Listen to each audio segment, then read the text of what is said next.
going on, guys? Trucks and Water here today. And today, we haven't done a truck talk in a while, and this has been on my mind a lot. And I'm not into drama. I am not into, like, poking fingers at people, or, pointing fingers at people or anything like that. But this is going to be a controversial topic. But I want to talk about the truck scene now, and the way I feel that it's going down the wrong path. Not the wrong path necessarily, but it needs to steer a little bit in a different direction. Years ago, I'm so old. A few years ago, when I got into the trucks, when I was like 16, 17, the diesel thing was kind of starting up and all that stuff, and people were getting into that, and this is probably back in like 2012, 2013 maybe. Probably about 2012, 2011. And it was all new, brand new. 20 by 12s were a huge deal and stuff like that. Nowadays, you go and, you know, the progression of time, 26 by 16, even 28 by 18s I've heard. I mean, it's unreal where the progression is going. But that being said, there's a lot of drama and stuff going on in the truck world on both ends of the spectrum. I'm going to talk about the lower end, the average Joe spectrum. I've been to a lot of meets this year.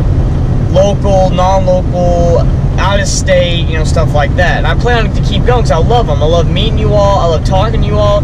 That's why the reason why I go is to meet you all, to see your rides, see different stuff in the industry.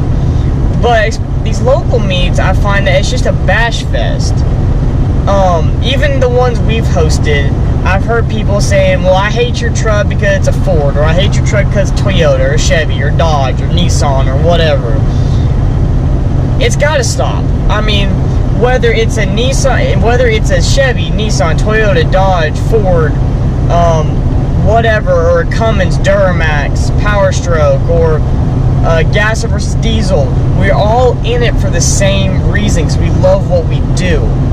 Whether you have an $80,000 truck lifted 14 inches on 24 by 14s, especially Fords or American Forces, and you've got a fully modified engine, and it'll run 9-second quarter miles at 120 miles an hour, or that kid that comes up in his Ford Ranger, that's his first truck he bought, he's 16 years old, and he's got 15s on it, and he's got a little bit louder exhaust, even though it's a 4-cylinder. I mean, at the end of the day, we all do the same thing. We all love the same thing. Is it the same truck, make, and model? Probably not, but we all love it for the same reason.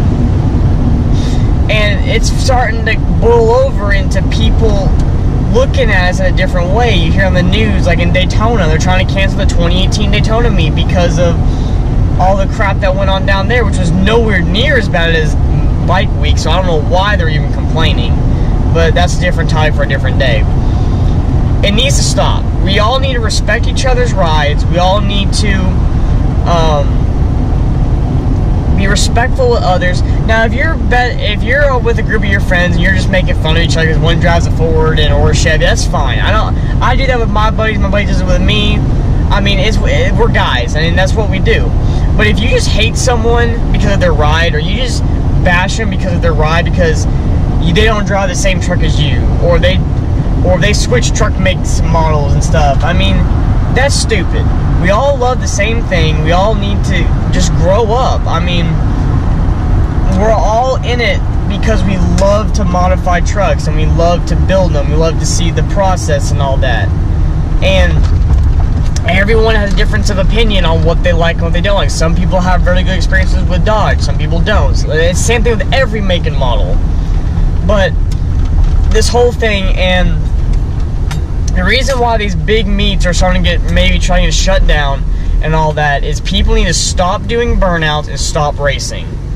If you want to do a burnout in your truck, I have no problem with you all, whoever, going to an empty parking lot in the middle of nowhere and doing it.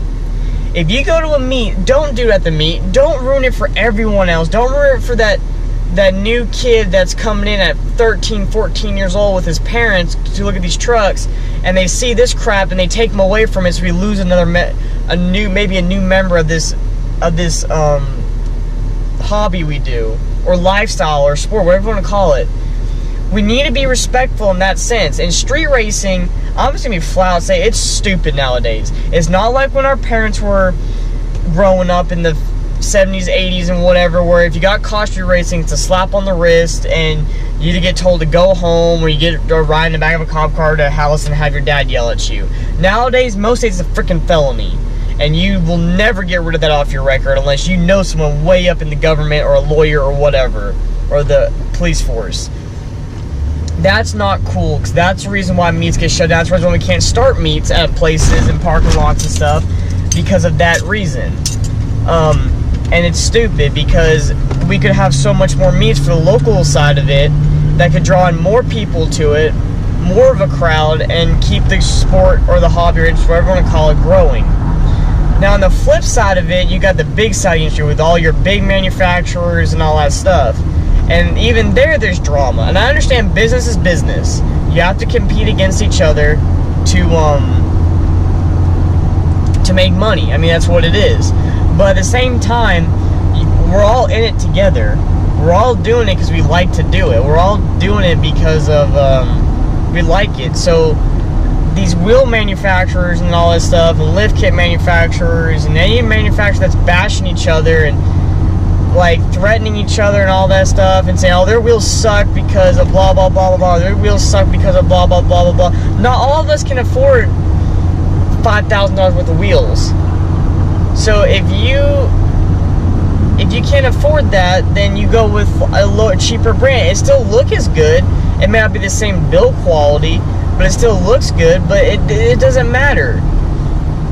Like I said, business is business, and you have to make money. I understand that, and that's a thing that I'm realizing with YouTube and stuff like that.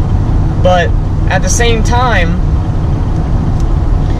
you can't bash each other to the point where it's no fun going to events.